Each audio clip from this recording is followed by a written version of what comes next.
హైదరాబాద్లో అక్రమ నిర్మాణాలపైన హైడ్రా ఉక్కుపాదం మోపుతూ ఉంది. ఇప్పటికే అన్ని అక్రమ నిర్మాణాలను కూడా కూల్చేస్తున్నటువంటి ప్రక్రియను మనం చూస్తున్నాం. తాజాగా కొన్ని అక్రమ నిర్మాణాలకి కూడా ఇప్పటికే హైడ్రా నోటీసులు ఇచ్చింది. ఈ నోటీసులపైన సరైన సమయంలో స్పందించకపోతే వాటిని కూడా కూల్చేస్తామంటూ కూడా చెప్తూ వచ్చింది. అయితే ఇప్పుడు బీఆర్ఎస్ నేతలు టార్గెట్గా హైడ్రా పనులను మొదలు పెడుతూ ఉంది. గత 10 ఏళ్లలో ఏదైతే బీఆర్ఎస్ పార్టీ అధికారంలో ఉన్నప్పుడు నాలాలను ఆక్రమించి, చెరువులను ఆక్రమించి, ప్రభుత్వానికి సంబంధించిన భూములను ఆక్రమించి, లేదంటే G+1కి పర్మిషన్ తీసుకొని G+4లకు ఇల్లులు కట్టినటువంటి ఏవైతే ఉన్నాయో వాటన్నిటినీ కూడా కూల్ చేయాలని చెప్పేసి డిసైడ్ అయింది. తాజాగా జన్వాడ ఫామ్ హౌస్కు సంబంధించి అక్రమంగా నాలాని కబ్జా చేసి కట్టారంటూ కూడా హైడ్రా ఆరోపణలు ఇస్తుంది. GHMCకి సంబంధించి సరైన డాక్యుమెంట్లు లేకపోవడం, సరైన ఆధారాలు లేకుండా అక్కడ ఫామ్ హౌస్ని నిర్వహించారంటూ కూడా కట్టారంటూ కూడా చెప్తూ వస్తున్నారు. దాని మీద ఒకసారి చూసుకుంటే నాలా కబ్జా చేసి కట్టారు. జన్వాడ ఫామ్ హౌస్ బీఆర్ఎస్ హయాంలోనే అధికారుల నివేదిక.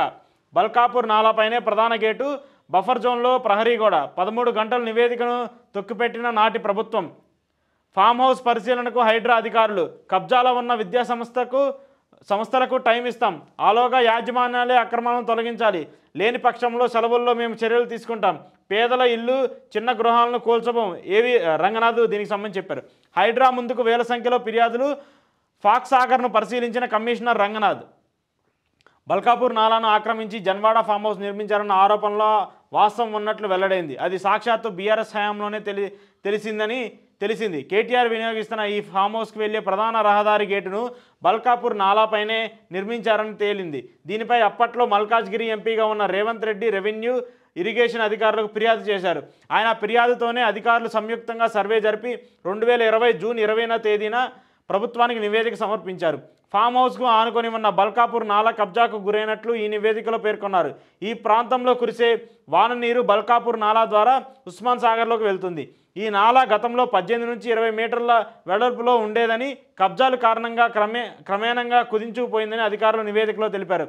అలాగే ఈ నాలాకు 2 వైపులా 9 మీటర్ల చొప్పున బఫర్ జోన్ ఉంటుందని, ఈ లెక్కల ప్రకారం చూస్తే ఫామ్ హౌస్ లోపల సుమారు 13 గుంటల స్థలం బఫర్ జోన్లోనే ఉందని పేర్కొన్నారు. ఫామ్ హౌస్ ప్రహరీ కూడా నాలాతో పాటు బఫర్ జోన్లో నిర్మించిందేనని స్పష్టం చేశారు. అంటే ఇది కేటీఆర్కి సంబంధించినటువంటి జన్వాడ ఫామ్ హౌస్. ఈ జన్వాడ ఫామ్ హౌస్ని ఈ నాలాకి ఆక్రమించి ఈ మెయిన్ గేటు, ఈ ఎంట్రన్స్ గేటు ఏవైతే ఉన్నాయో వాటన్నిటిని కూడా కట్టారని చెప్పేసి చెప్తూ ఉన్నటువంటి పరిస్థితికి సంబంధించి. అయితే ఇప్పటికే దీనికి సంబంధించి అక్కడికి వెళ్ళి హైడ్రాకి సంబంధించిన అధికారులు దాన్ని సమీక్షించారు. దానికి సంబంధించి అక్రమంగా ఎక్కడెక్కడ కట్టారు, ఎంతెంత కట్టారనేది కూడా చెప్తున్నారు. అయితే ఏదైతే వర్షం పడినప్పుడు ఆ వరద నీరు కానివ్వండి, ఆ ప్రవాహంలో వచ్చేటువంటి నీరన్నింటినీ కూడా ఆ నాలా ద్వారా అక్కడ ఉస్మాన్ సాగర్లో కలిసేటువంటి ప్రక్రియ ఉంటుంది. అలాంటిది కాకుండా ఇప్పుడు దాని మీద గేటు కట్టడం వల్ల అక్కడ నీటి పారుదలకు సరిగా లేకపోవడము, ఆ నీళ్ళన్నీ అక్కడే నిలిచిపోవడం, దానివల్ల ఇబ్బందులు రావడం కూడా చూస్తున్నారని చెప్పేసి చెప్తున్నారు. దీన్ని ఇప్పుడు కూల్చాలని చెప్పేసి హైడ్రా ఆలోచిస్తుంది. దానికి సంబంధించి పూర్తిగా వివరాలన్నీ తీసుకున్న తర్వాత నోటీసులు ఇచ్చిన తర్వాతే దీని మీద చర్యలు తీసుకుంటామని చెప్తున్నారు. నోటీసులు ఇచ్చిన తర్వాత వాళ్ళే వాటిని కూల్చేసి కరెక్ట్గా ఉంటే నో ప్రాబ్లం, లేదంటే మేమే వచ్చి కూల్చేస్తామంటూ కూడా చెప్తూ వస్తున్నారు. సో ఈ జన్వాడ ఫామ్ హౌస్ కేటీఆర్దిగా భావిస్తూ ఉంటారు. అంటే ఆయనకి సంబంధించిన ఈ ఫామ్ హౌస్ కాబట్టి దాన్ని కూడా కూల్చాలని చెప్పేసి ఇప్పుడు హైడ్రా నిర్ణయం తీసుకోబోతున్నట్టు తెలిసింది.